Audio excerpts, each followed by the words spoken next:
کہ ہماری جو تھیم ہے اس ونڈز آف چینج کی وہ ہے پہچانو خود کو. اور میں جس ٹاپک پہ انشاءاللہ جی بات کرنے لگا ہوں that is the role of family in our lives اور how our concepts and world views are changing with regards to our roles and gender roles etcetera. اور دیکھیے بہت کنفیوژن ہے. اصل میں بات یہ ہے کہ ایج آف انفارمیشن ہے اور اس میں اتنے ویوز ہیں, اتنے پوڈ کاسٹ ہو رہے ہیں, اتنے لوگ بات کر رہے ہیں ایشوز کو لے کے, رائٹ؟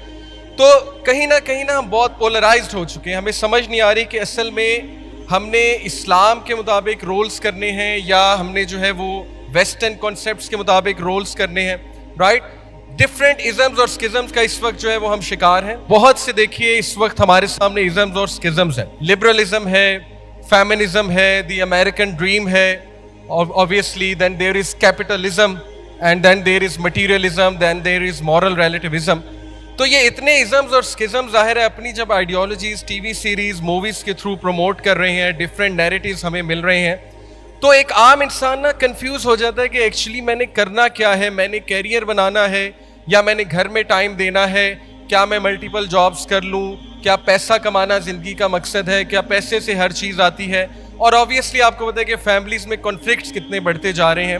ہسبینڈس کو بھی اپنا رول نہیں سمجھ آ رہا, وائفس کو بھی نہیں اپنا رول صحیح سے سمجھ آ رہا. سو انشاءاللہ we are going to talk about کہ ہم نے اپنی ڈائریکشن کیسے ٹھیک کرنی ہے, ہم نے کیسے اپنے فیملی کے رول کو انشاءاللہ تعالیٰ جو ہے وہ پہچاننا ہے. آگے کیجیے گا. یہ تصویر جو ہے مائی ریسپیکٹڈ بردرز اینڈ سسٹرز, میرے نزدیک 21ویں صدی کی سب سے امپورٹنٹ تصویر ہے. اس میں آپ دیکھیے کہ ایک فیملی دکھائی ہے اور اس میں ایک ہسبینڈ وائف اور بیچ میں بچی ہے. بچی کو جو پنجہ کھینچ رہا ہے وہ LGBTQ کا پنجہ ہے. اور آپ کو پتہ ہے کہ آج کل بہت ایگریسیولی وہ کارٹونز میں, ڈزنی کی موویز میں, اینیمیٹڈ موویز میں, نیٹ فلکس کا 80% کنٹینٹ جو ہے ٹی وی سیریز موویز اس میں کوئی LGBTQ کریکٹر ضرور ہوتا ہے. تو معصوم بچوں کا مائنڈز خراب کرنا, انہیں جینڈر آئیڈینٹی پہ کنفیوز کرنا, ایون ہمارے اپنے ڈراماز جو عورت کو پنجہ کھینچ رہا ہے آپ دیکھ سکتے ہیں, دیٹ از دی کلا آف فیمنزم, ریڈیکل فیمنزم. اور وہ باقاعدہ اس کا حجاب اتارنے کی کوشش کی جا رہی ہے اور اسے کہا جا رہا ہے کہ یہ قید ہے, یہ زنجیریں ہیں, کم آن اس سے اپنی جان کو چھٹکارا دو. اور ٹی وی سیریز ایسی بن رہی, نیٹ فلکس پہ کو دکھاتے ہیں ایک مسلم کریکٹر, اس کے گھر انتہائی کنزرویٹو ہیں گھر والے, اس کو زبردستی حجاب کرایا ہوا ہے, اس کو زبردستی نماز پڑھائی جا رہی ہے. اچانک سے اس کا کوئی دوست بنتا ہے, میل فرینڈ گورا, وہ اسے دنیا پھراتا ہے, وہ اسے دکھاتا ہے کہ میں تمہیں دکھاتا ہوں کہ اصل میں لائف ہے کیا, اسے ٹریول کراتا ہے. اس کے بعد وہ کہتی ہے کہ میرے پیرنٹس نے ہر وقت مجھے بند رکھا, میری ایسپریشنز کو ختم کیا, میری ڈریمز کو ختم کیا, مجھے روکا وغیرہ وغیرہ. تو یہ جو پنجہ ہے برادرز اینڈ سسٹرز, اس کی وجہ سے کتنے گھر خراب ہو رہے ہیں, اس کی وجہ سے کتنے گھروں کا سکون برباد ہو رہا ہے, اس کی وجہ سے کتنے رولز جو ہمارے دین نے بتائے ہیں عورت کے, اس میں کتنی زیادہ آپ سوچئے نیگلیجنس آ رہی ہے. ہمارے سامنے وہ سچویشن ہے, اللہ معاف کرے. اور جو مرد ہے, اللہ اکبر, اس کو جو پنجہ کھینچ رہا ہے, that is the 18+ industry.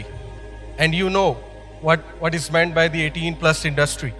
یقین کیجئے پچھلے 20 سال میں جس طرح کا کنٹینٹ جنریٹ ہوا ہے فار بوتھ جینڈرز, میل اور فیمیل کے لیے, اسپیشلی فار میلز, یہ کوئی عجیب بات نہیں ہے بردرز اینڈ سسٹرز کہ ہر دوسرا کیس ہمارے پاس آتا ہے ایکسٹرا میریٹل افیئر کا. اتنا بڑھتا جا رہا ہے ہماری سوسائٹی میں, اتنا بڑھتا جا رہا ہے, illicit relations کتنے بڑھتے جا رہے ہیں, رائٹ؟ اور شکایات آتی ہیں ہمارے پاس کہ ایسے پرابلمز میں انوالوڈ ہے مرد اور ایسے مسائل کا شکار ہے کہ ہم سن کے حیران رہ جاتے ہیں. اللہ معاف کرے, یہ چل کیا رہا ہے؟ کیا یہ اتنا ہی کامن ہے؟ کہیں پہ ہراسمنٹ چل رہی ہے, کہیں پہ کوئی بندہ جو ہے وہ CEO لیول پہ ہے تو وہ نیچے کی جو امپلائیز ہیں, you understand what I am trying to say, وہ کیا کر رہا ہے. تو یہ سارا کا سارا جو ایفیکٹ ہے, یہ جو پنجہ ہے, یہ جو ایک اوپر سے اٹیک آ رہا ہے, یہ 18+ انڈسٹری کا اٹیک ہے. تو یقین کیجئے یہ 3 چیزیں اس وقت ہماری فیملی کو توڑنے پر تلی ہوئی ہیں کہ ان کے کنسیپٹس خراب کر دو, ان کو کنفیوز کر دو, ان کے گھروں سے سکون لے لو, ان میں لڑائیاں ڈلواؤ, ان میں کنفلکٹس پیدا کرو.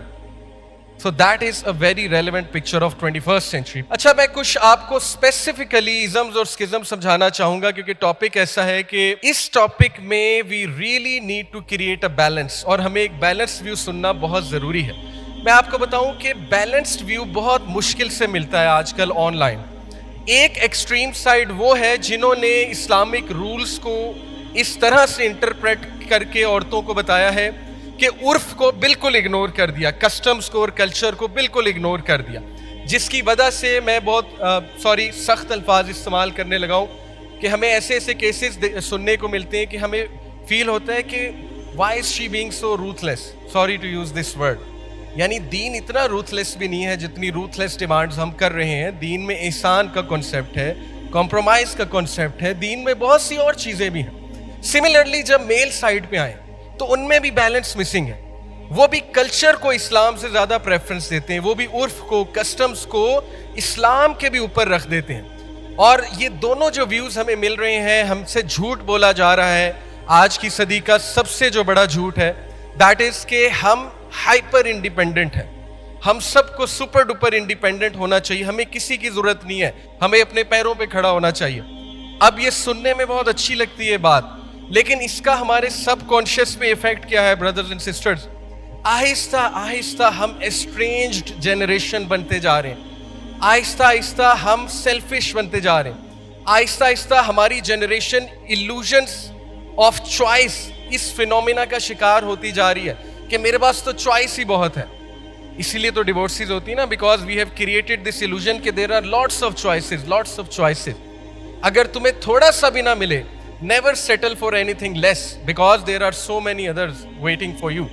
سو آئی بلیو کہ یہ جو کنٹینٹ جنریٹ ہوا ہے پچھلے 20 سال میں کیپٹلزم کی وجہ سے, کنزیومرزم کی وجہ سے, انڈیویجولزم کی وجہ سے. انڈیویجولزم ان شارٹ کیا ہے کہ می, مائی سیلف اینڈ آئی, میرا جسم میری مرضی. سوسائٹی سے پہلے انڈیویجول آتا ہے, individual welfare matters before public welfare. یہ ساری انڈیویجولزم کی تھیوریز ہیں اور اس کے ڈیزاسٹرس افیکٹس ویسٹ میں ہم دیکھ رہے ہیں. ڈیورسز کی شکل میں, رائٹس کی ایک جنگ وہاں پہ لڑی جا رہی ہے. گھروں کا سکون, گھر تو خیر دور کی بات, گھر تو وہاں ویسے ہی ٹوٹ چکے ہیں, اب تو وہ نیکسٹ لیول پہ, اللہ معاف کرے. یہ ایک حدیث میں آپ کو سنانا چاہوں گا. اللہ کے نبی نے انڈیویجولزم کے حوالے سے پہلے سے منع فرما دیا تھا. میں آپ کو سائنٹیفکلی بھی بتا دوں, ساری سائنس اس بات کو بیک اپ کرتی ہے کہ ایک انسان کو ڈیپینڈنٹ ہے دوسرے انسانوں پہ. اللہ نے مرد کو عورت پہ ڈیپینڈ کیا, عورت کو مرد پہ ڈیپینڈ کیا ہے. دس از ہاؤ فیملی رنس. ایسا نہیں ہو سکتا کہ لوگ آپس میں ڈیپینڈنٹ ہیں ہی نہیں. یہ الگ بات ہے کہ کوئی انجسٹس کرے پھر معاملہ خراب ہو جاتا ہے. تو ہمارے نبی نے جو حدیث ہمیں بتائی دیٹ از کہ شیطان ولف کی طرح ہے, بھیڑیے کی طرح ہے. شیطان کبھی بھی ریوڑ پہ اٹیک نہیں کرتا ہے, کمیونٹی پہ اٹیک نہیں کرتا ہے, جب تک لوگ اکٹھے ہیں اٹیک نہیں کرتا ہے. بھیڑیا کیا کرتا ہے؟ بکری کو بالکل سائڈ پہ لے جاتا ہے, علیحدہ کر دیتا ہے, اور اس کے بعد جو بالکل اکیلی ہو جاتی ہے تو پھر اس پہ حملہ کرتا ہے. سملرلی ہمارے نبی صلی اللہ علیہ وسلم نے ہمیں وارن کر دیا برادرز اینڈ سسٹرز کہ شیطان اس بلیور پہ حملہ کرتا ہے جو اکیلا ہے. اور یہ اکیلا رہنے کی جو تھیوریز ہیں ان کو سمجھے, یہ انکانشیس ٹیچنگز ہیں, سبلیمنل میسیجز ہیں, ہمیں پتہ بھی نہیں لگے گا ہم انفلوئنس ہو جائیں گے. Trust me, this is how psychology works. میں نے سائیکالوجی پڑھی ہے الحمدللہ, subliminal psychology to be precise.